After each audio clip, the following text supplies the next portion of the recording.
여기 먼저 소개를 해드릴 분은 20대 중반의 여성이신데요. 아토피로 굉장히 고생을 하신 분이에요. 예, 살이 찌고 이제 눈꼬리가 이렇게 올라와 있고 얼굴이 누렇고 이제 붉은색을 띠고 계세요. 이분은 이제 눈 밑에 이렇게 다크서클이 굉장히 진해요. 예, 그리고 목하고 이마 부위가 이제 피부가 검게 변해 있는데 특히 목 부위가 이렇게 코끼리 피부처럼 두껍게 변해 있어요. 예, 그리고 색깔도 검은스름하고 그러니까 본인은 이제 굉장히 힘드는 거죠, 그게. 그리고 어렸을 때 이제 태열이 아주 심했다고 하고요. 손에도 땀이 줄줄 흘러요. 그래서 진맥을 할 때도 아주 이제 제 손에까지 땀이 이렇게 묻을 정도로 그리고 배가 자주 아프면서 중학교 때부터 살이 굉장히 많이 찌고 식욕이 자제가 안 되는 분이었어요. 그러니까 계속 이제 과식 폭식을 하다 보니까 아토피 증상도 굉장히 더 심해진 거죠.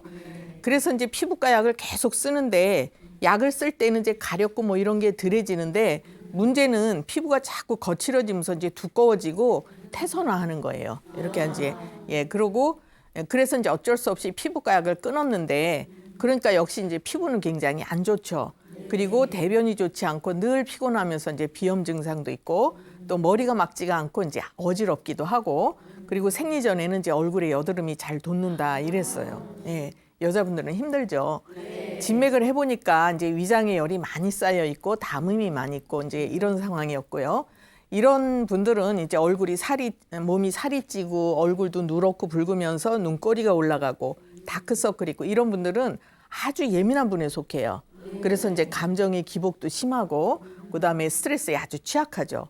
어려서 태열이 있었다는 얘기는 이분은 선천적으로 몸에 열이 쌓이기 쉬운 체질이다 이렇게 볼 수가 있어요. 그리고 이제 우리가 손바닥에서 땀 나는 분들 가끔 있어요. 더워서 나는 걸까요? 모르죠. 더워서 나는 게 아니에요. 이제 굉장히 예민한 분들이 긴장을 하고 있거나 위장에 열이 많이 쌓였을 때 이제 땀이 나는 거예요. 그래서 이건 치료 방법이 달라요. 그냥 보통 땀 나는 거 하고 그러면 이제 자꾸 위장에 열이 쌓이니까 식욕은 항진돼서 점점 더 과식을 하면 또 이제 피부는 점점 더 안 좋아지게 되는 거죠. 그리고 이제 몸속에 습열이 많이 쌓이게 되면 피부 호흡이 안 돼요. 그래서 이렇게 아토피나 습진 이런 게 이제 심해질 수가 있는데 이런 경우에는 치료를 이제 그 피부과에서 약을 바르면 이거는 원인을 치료하는 것이 아니라 겉의 증상만 조절하려고 하는 거라 겉에 있는 독소나 이런 것들을 속으로 자꾸 집어넣어요. 그럼 속에 이제 열이 다 몰리게 되다가 한계쯤에 이르면 또 이게 겉으로 드러나게 되는 거죠. 그러니까 점점 더 약을 쓰면 이제 피부는 안 좋아지는 거죠. 예, 그래서 이제 이런 경우에는 피부가 자꾸 두꺼워져요. 이렇게 속에 열이 잘 쌓이는 체질의 분들은 소화기하고 연관돼 있는 곳에 증상이 같이 나타나는 경우가 많아요.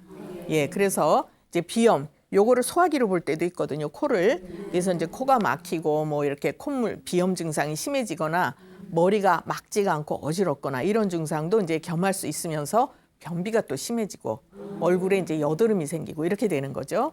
그리고 이제 이런 분들은 자꾸 먹으니까 체중은 늘어나잖아요. 그러다 보면 몸이 무거워서 안 움직여요. 그러면서 살은 더 쪄요. 열이 또 쌓여요. 이렇게 자꾸 이제 악순환이 반복이 되는 거예요. 그래서 이걸 고리를 끊어줘야 되는데 그래서 이제 이분은 위에 열을 흩어주고 담음을 없애주는 이런 치료를 해드렸어요. 그랬더니 이제 차츰 식욕을 조절할 수 있어졌고 과식 폭식을 이제 줄일 수가 있어졌죠. 그리고 이제 그러다 보니 위장의 열이 줄어들면서 이제 손에 땀 나는 것이 많이 줄었어요. 예, 아까 이제 위장에 열이 많고 이럴 때 땀 난다고 말씀드렸죠. 머리가 아프고 어지러운 것도 좋아지고 그다음에 이분이 감정이 기복이 있어서 욱하는 걸 못 참았었는데 감정 조절이 되게 됐어요. 그러니까 본인도 마음이 이제 편안하다 이렇게 벌써 표정을 보면 알아요. 환하게 웃으면서 들어오면 아 이분이 이제 화가 많이 풀렸구나 이제 이렇게 알 수 있죠. 이분이 여기가 피부 안 좋다고 했잖아요. 여름에도 여기까지 오는 옷을 입고 다녔어요. 그러니까 얼마나 덥고 불편했겠어요. 이분이 환하게 웃으면서 이렇게 파인 옷을 입고 왔어요. 여기 색깔도 이제 본래 피부로 돌아가고 얇아졌어요. 그러니까 제일 고마워하는 거죠. 이거를. 우리가 이제 어떤 병이 났을 때 대부분의 증상은 그 체질의 특성이라든지 그분의 생활 습관 이런 걸로 인해서 생기는 경우가 굉장히 많아요. 그러니 이분이 이제 좋아졌어도 이 평상시에 음식이라든지 스트레스 이런 거 조절이 안 되면 또다시 아토피가 생길 수가 있어요. 그래서 이제 이것이 굉장히 중요한 것이기 때문에 식사 지도를 이제 많이 해드렸습니다.